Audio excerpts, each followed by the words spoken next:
Il Click Day. In Italia è scattata ufficialmente la presentazione telematica delle domande per 82.705 lavoratori extracomunitari previsti dal decreto flussi. La metà lavorerà nei campi.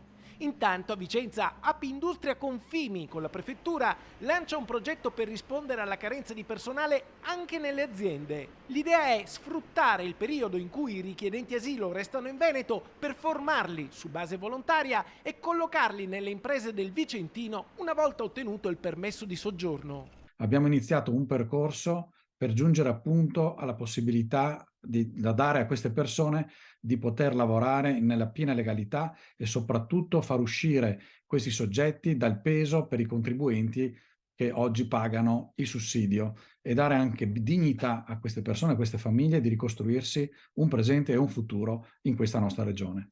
Un progetto di integrazione lavorativa e sociale. In Veneto, come nel resto d'Italia, la riduzione dei nuovi nati, la presenza sempre minore di giovani che intraprendano percorsi professionali dove sia richiesta la manualità e poi ancora la fuga dei ragazzi, in particolare quelli più formati, verso l'estero dove vengono meglio riconosciute le loro competenze, pone le aziende vicentine di fronte a un dilemma. La domanda non è se in futuro saranno in grado di vendere, ma se saranno capaci di produrre. Al momento, nei centri di prima accoglienza del Vicentino ci sono 673 richiedenti asilo e 454 sfollati ucraini.